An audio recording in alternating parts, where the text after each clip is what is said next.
Right, so it's my pleasure to have Tommy Unger here from Boston University to talk about microkernels.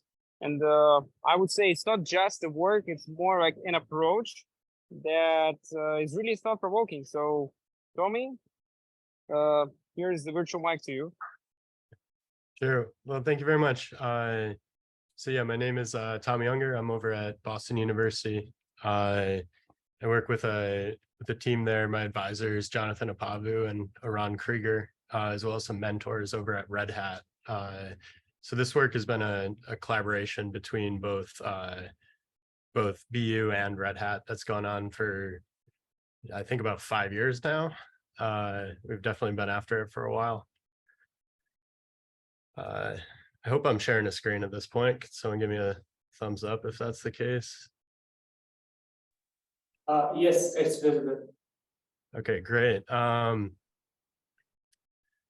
Well, I know we're all on different time zones, so I'll try to keep this this light. I really encourage you to stop asking me a question, put something in the chat. If I miss it, just call it out. There's no reason to keep this very formal. Yeah, so like I said, we're over at BU. We've been working on this project, Unikernel Linux. And the idea there, it's about augmenting Linux. So we're really just trying to add one new feature without really changing any of the rest of what it means to be Linux. So as we talk about this one optimized process, I encourage you to keep in the back of your mind that we can co-run this thing with any number of normal Linux processes that are really running just as we're normally familiar with. All right, so to get started, so I'm Thomas Unger, but the first author here is Ali Raza. So he's really the guy who's seen this project from the beginning to the end. Definitely keep an eye on him. He's one of my dear friends, and I was really it was an honor to do this work with him. So to start, we're talking about unikernels, right? And unikernels are typically in this space of co-optimization. So it's the idea of taking an application and you're jamming it together with a kernel and you're letting the compiler do some work. And typically what we're trying to get out of these things is performance, and that might be in throughputs, boot times, latency improvements, and even energy improvements.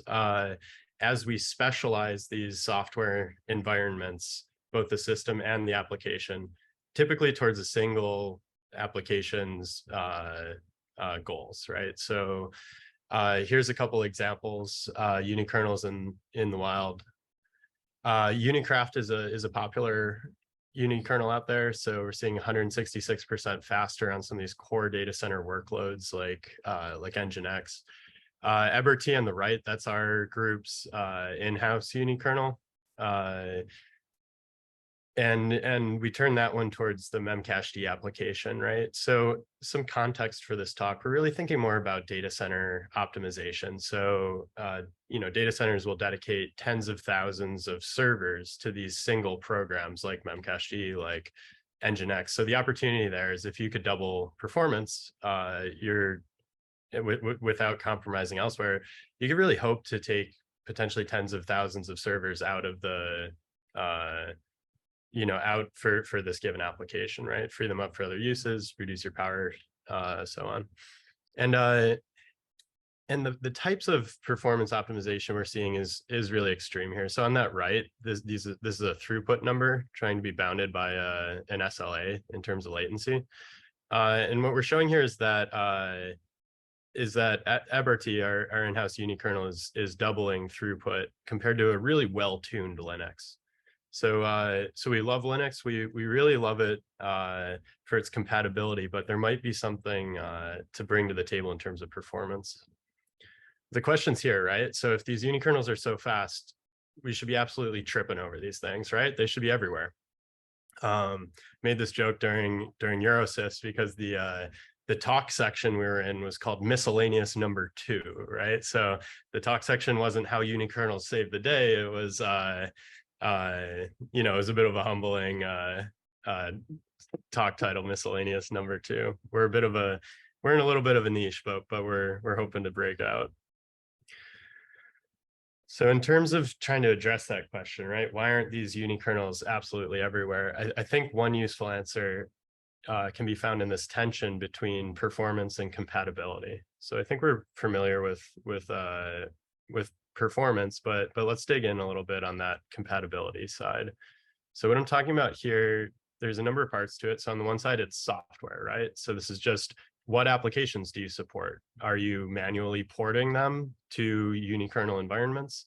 And it's not just the applications themselves, right? It's the testing tools, it's the debugging tools, performance monitoring, right? Continuous integration and development. Just the support apps it takes to run your application, right? Loggers, key rotators, time services, right? There's a lot of software to run these real data center workloads. And Linux and general purpose operating systems support this huge world of software, right? So that's one part of the compatibility that I'm talking about, but another important side is the hardware that you support, right? And this is different processor architectures, this is different devices, accelerators, right? And it's more than just a snapshot, like instantaneously, what do we support today? It's maintaining backward compatibility and this future idea that, you know, there's enough work going into these general purpose operating systems. We have some confidence they're actually going to be there tomorrow, right? So it's really the community, right? It's that group of people who are carrying this whole thing on their back that gives us the confidence that it's worth investing in these types of tools, right? And in terms of that compatibility, this is something that we're just not yet at the stage of maturity in the unikernel world to support. That would be my claim. Although I think this area is moving fast. But I think there's something to learn here. And so what I'd like to take a minute on is this idea of how we approach building unikernels, right? Because I think there is a typical approach, and I'd like to offer an alternative that UKL is trying to provide, Unikernel Linux. So I've got a little cartoon here, and what this is it's an idea of a compatibility space. So imagine this is the union of applications that a general purpose OS like Linux runs. It's also including the union of all the hardware and devices that are supported, as well as some soft notion of that community, right? So what we'll typically do, as we did when we built our in-house Unikernel LibRT, is we'll slice out a really narrow portion of that compatibility space, right? So what this often looks like is support for a single application or a small set. This might require manual porting as you redefine perhaps the syscall interface to run this program on top of your system. This typically looks like almost all unikernels run in virtualization, many only in virtualization, and many unikernels only run on a single processor. So when we talk about this narrow subset of the total compatibility space, we're talking manual porting, often single core, often only in virtualization, and often you're running literally one process, right? So there's no extra loggers, there's no concurrently running debugging tools. But what you get when you narrow down that tightly is a huge opportunity for specialization, right? So you can literally craft the kernel to meet just the needs of that set of applications. And when you do that, you have huge performance energy opportunities to exploit, right? So what we typically do is after getting some proof of concepts in a narrow space, we try to build it outwards, right? So this is the idea of hey, can we actually take this thing and extend it to other applications? Can we run maybe bare metal in addition to virtual? Can we run multi-core?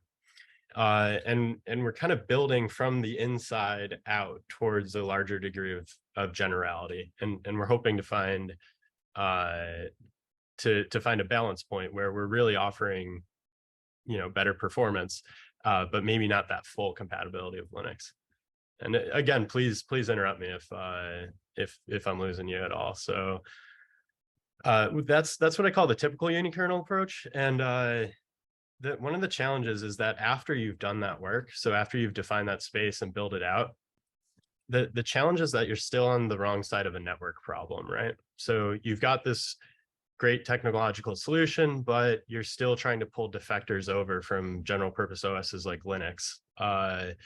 And that's just a hard problem. That's going to take work. So I'd like to give you a sketch of what we tried to do a little bit differently with UKL. So the idea is we're trying to take that large compatibility space of these general purpose operating systems, and we're trying to grab a larger piece of it than you normally would with the Unikernel approach. And what this looks like is we're really hoping that any application that you can compile together with the Linux kernel, and we've been playing with C, C++, Rust applications.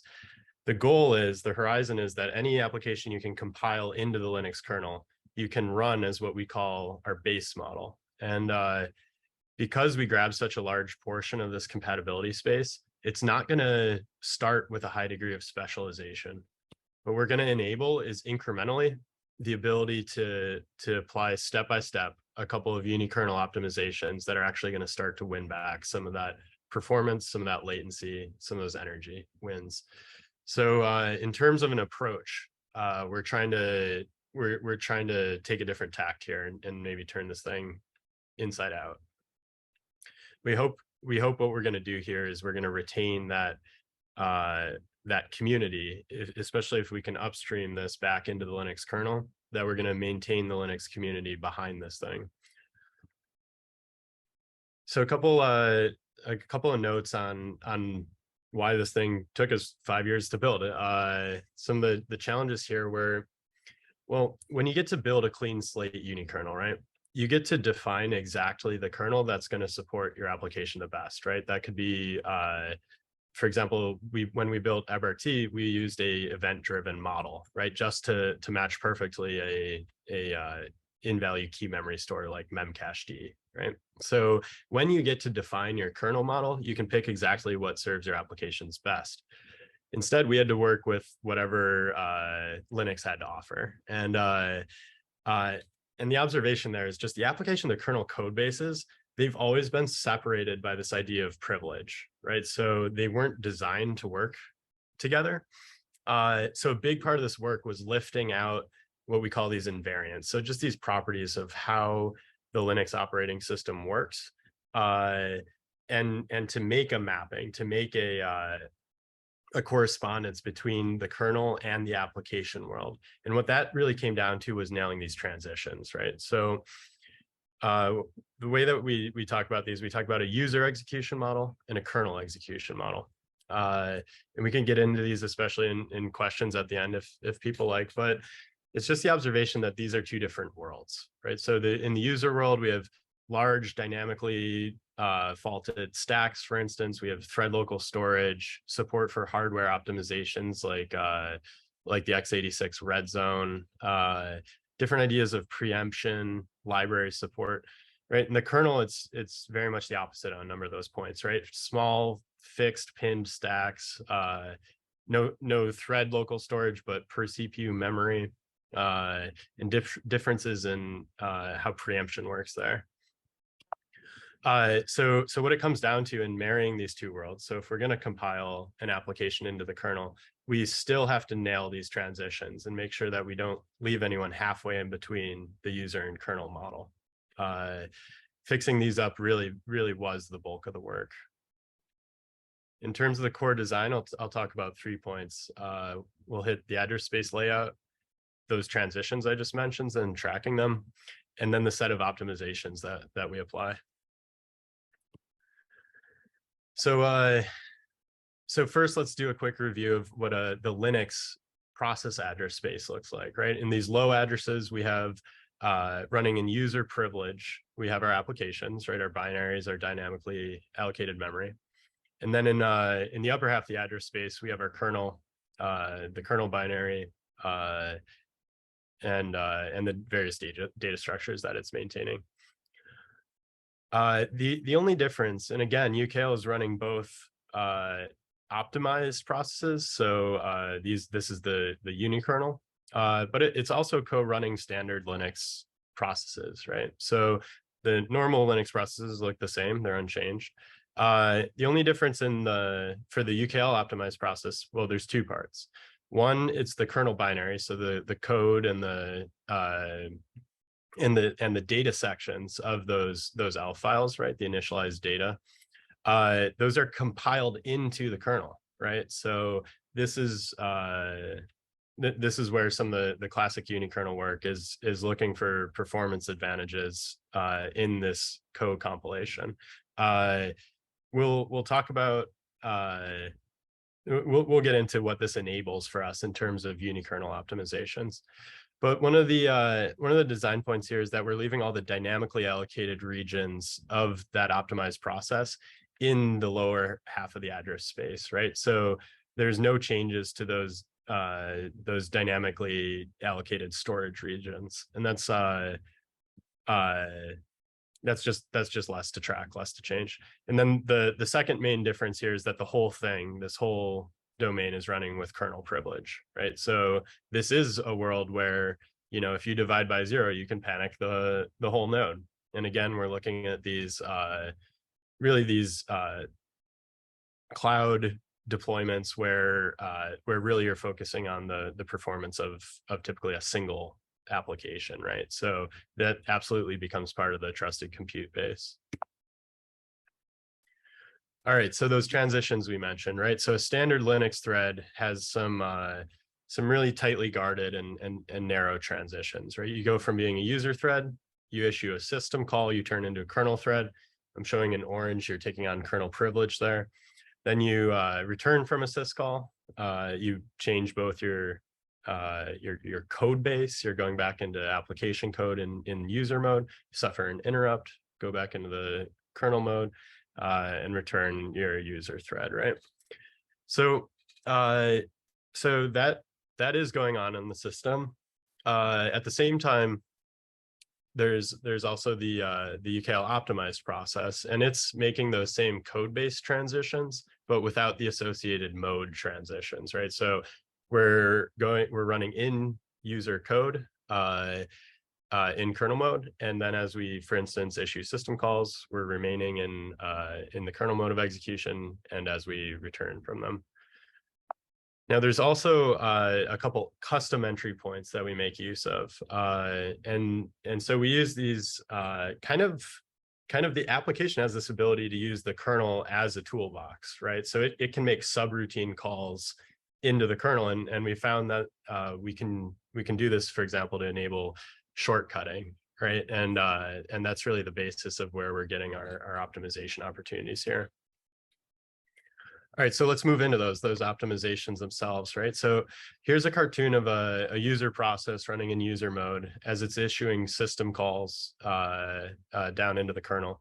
And some of the different stages, as apparently we're doing a write here that's destined for the TCP stack, maybe for some remote communication, right? Now, those transitions themselves, as you start picking it apart, you realize that there's a lot to them. There's the hardware component of the syscall, the sysret, or the iret that's getting you back from them. Then a whole bunch of software. So that stack switch happens in software, right? Saving the application's register state, right? Potentially running RCU code, checking in with your memory allocators and even signal handlers, right? There's a lot going on in those transitions. And what that means is that if you're willing to dedicate this node to specializing for a given application, you've got a lot of opportunity for optimization. For the purpose of this talk, we can kind of abstract these into two parts, a hardware component and a software component. All right, so in terms of hardware costs, those are incurred on the syscall, sysret instructions themselves. And the software costs are hidden there in the rest of that entry code. Now, this thing that we call the base model, right? So that was that grab for a lot of the general purpose operating system compatibility space, right? we've compiled the application into the Linux kernel, and using a modified glibc, we're now making function calls into this entry code as opposed to system calls, right? So what that's done is it's eliminated the hardware overhead associated with those instructions, but it faithfully executes all of that transition code. So we know that just by definition, those transitions are going to be solid. And I'll take a minute to emphasize here, there's no change to the application. It's entirely transparent. So there was no porting effort. You didn't have to change that the source code of that binary. So eliminating these hardware costs, though, there's really almost negligible performance differences, right? 1 to 5% difference on these system call micro benchmarks. So what we're seeing is that today the hardware costs of these transitions just aren't the dominant cost. So where do we get an opportunity for optimization? So here we're showing that we're eliminating the software costs of that entry code. So what we're doing here is we're skipping a lot of that transition code and just doing the subset of it that's relevant to keeping this application running. So this is a specialization. For example, if you have a way that we run this, your signal handlers will only run for maybe 1 out of 10 system calls, right? So there's no claim that this is going to work for every application under the sun, but we've actually shown that for a large class of applications.